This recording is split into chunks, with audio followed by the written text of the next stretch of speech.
Hi, we're here at MDI High School for the next segment of Meet the MDI High School Teacher, and I'm with Kate Muzzy, who is an English teacher. That's right. Here at the high school. Now, how long have you been a teacher here? I've been teaching here, this is my 13th year. Okay. Pretty lucky. And so you're teaching English, and you said that in the past you've been teaching freshman English, but now this year you're teaching senior English. Senior English and junior English, yep. And I've also taught sophomores too. So okay.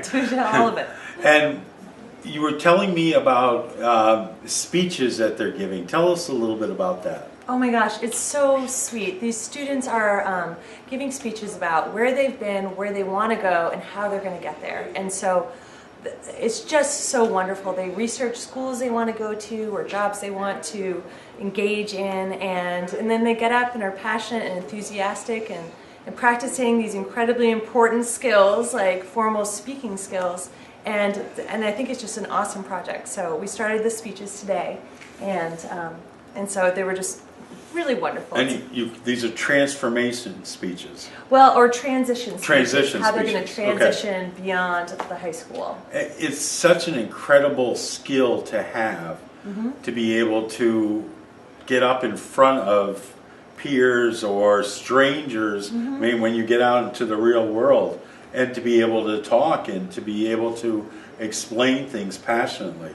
That's a real skill that you're giving these kids. It is, and I think it's one of those skills that really helps with almost any career that you go into.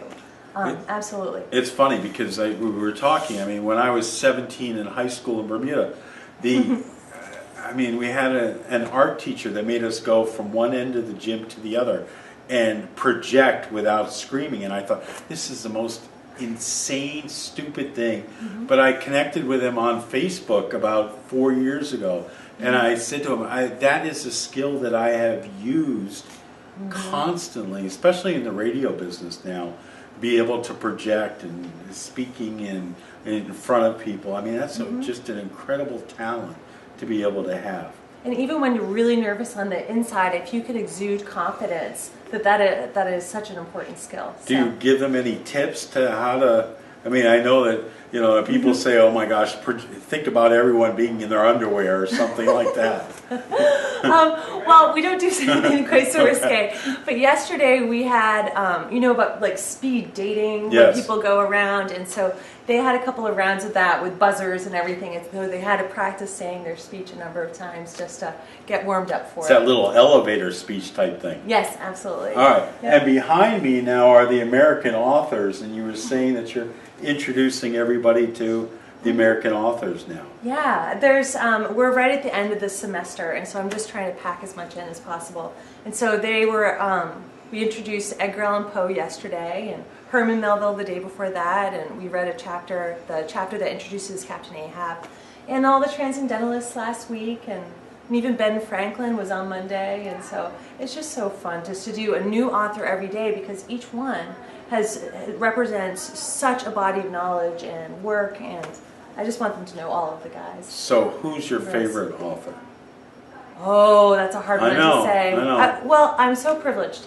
Harper Lee, who wrote To Kill a Mockingbird, I just love that novel, and every year when I teach it, I always ask the students if they feel it's an important book to read, and so many times, almost all the time, they say, yes, this is so important because of all the knowledge. Some of our students, I love this, don't even realize that race is such a huge issue in our world, and so it's huge, incredible, important concepts. And I love it when they see Atticus, who stands up for something. He knows he's going to get whipped, but he still stands up for what's right, and so I think that's just important. Isn't it amazing, though, that you've got students that don't see race? I mean, that's what we all should aspire to become. Right. I mean, but you're right. I mean, I still remember reading that book in high school. I mean, that's a great classic book. And you can tie it into what's happening with the current events in Ferguson, and just there's been so many different issues in New York City about race, and so there's a lot of connections with what's going on in this world. So I have to say, yeah, Harper Lee right now. All right. And so you've taught here, you said 13 years, and tell us where you taught prior to here. I taught at Madison High School and lived in Skowhegan. That's right in the center of the All right. Now you went to high school here. Yes, I did. So you're one of, there are a lot of former MDI alumni that, well, I guess you're former MDI high school graduates that have come back and taught here. I know. It's we are in God's good graces to be able to teach in such a beautiful place and in our homes, you know, and have a really good, well-paid, good job here, and also get to do what we love, which is read books and hang out with kids. Now, are there any teachers that are still here that when you were? Yes. Dan Stillman, he was absolutely my favorite teacher in high school, and I was a big art student, and he's still here and running around. And Becky Lehman, she was my English teacher, and yeah. That's going to be a little weird, having them as teachers and now as colleagues. Yes. Yep. At least in the first couple years. It took a while for me to call Miss Lehman Becky. It did, totally. All right. And so you're, like most teachers, you work outside of the school in the summer to augment your income. And you're not tutoring or anything like that. Oh, no. I go lobstering in the summer, and I'm a crew on a boat, and we go out and we work full-time in the summer, and it's so great just to be so physical and not have my days full of communicating meaningfully with 100 different people, you know, that I'm just working on a boat, and it's so beautiful, and it smells good, and I just love it. I don't know about showing whether that smells good or with well, the bait ocean and stuff like and that. The seaweed, and my boss has a fish trap, so every morning we go and pull the fish trap up and then get our bait that we use for the rest of the day, so it's really fresh, the stuff we use. And yeah, and it's just so it's not that bad. I do have fish scales all over me at the end of that, but it's really fun. So you go out 5 or 6 days a week. What time do you leave the dock? Usually like 5:15 or 5:30 in the morning. So in the summer, I actually wake up earlier than I do. That's the wrong way. Yeah. And what time do you get home or back into the dock? It depends. Usually I work, like a 9 or 10 hour day, but sometimes it is until 6 at night. But that's, that is okay. So how do you stay fit out during school year? I mean, because obviously you're moving traps. I mean, you're not hauling them by hand, but that's pretty rugged. The fish trap we have to haul. Yeah. I mean, that's pretty rugged work. Yeah. Well, I go to the gym and do the rowing machine. I try to pump iron with my mom. That's what we do together, is we pump iron. And so just, get outside. And we live in such a beautiful place, so I'm outside walking and running and stuff. Yeah. And I have a dog. Oh, I'm sorry. I was going to. What kind of dog do you have? A black lab, Susie. I love black. She's so sweet. She's Yeah. the best dog. Yeah, And so, I have 2 dogs. oh, you do? Yeah. What are their names? Bob and Henley, both rescue dogs. Oh, see, Yeah. that's the best way to go. Yeah, and they got me something for Christmas. It was a coffee mug that said, I can't remember what it said. It was like Rescue Dad or something like that. Yeah, it was great. Dogs are like children. Oh, they are. They are, and they.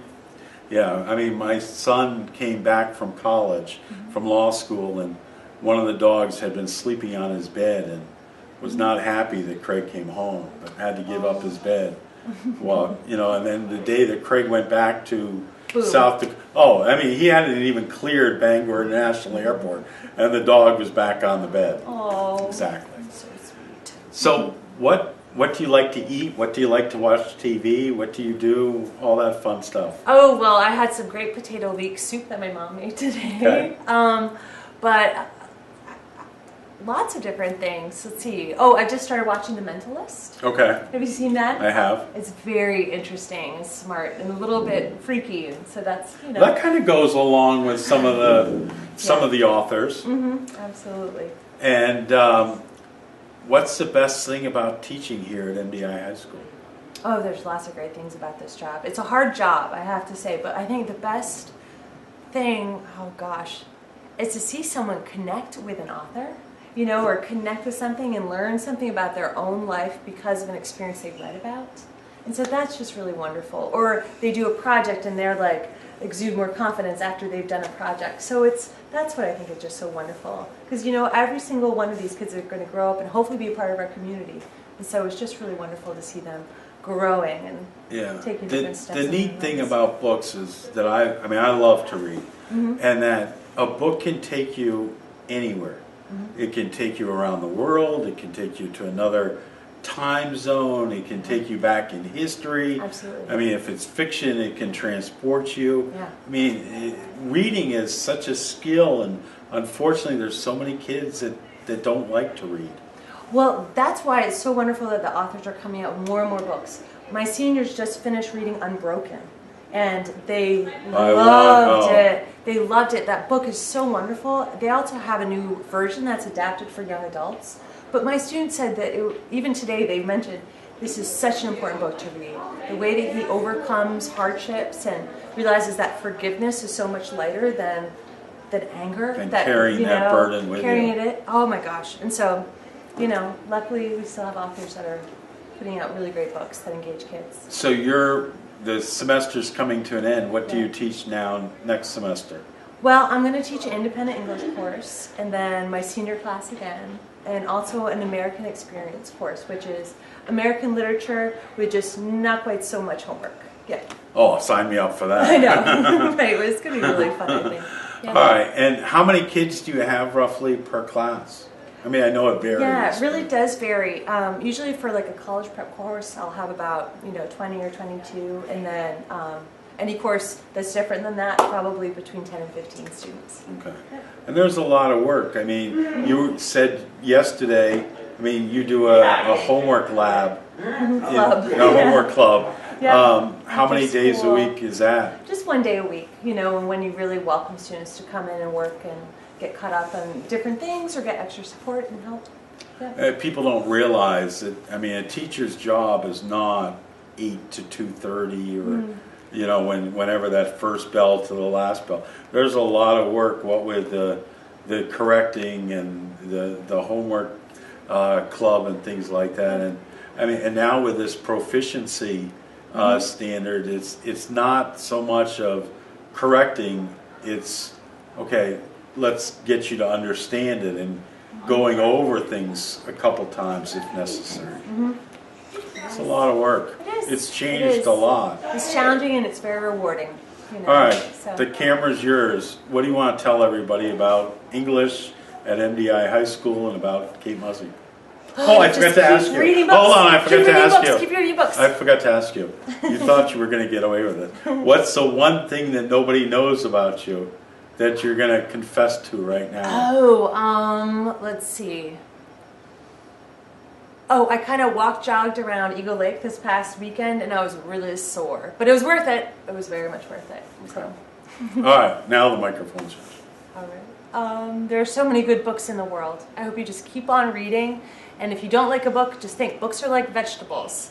You don't like them all, but you will like one, and they're really good for you. So that's it. Be a bibliophile. Excellent.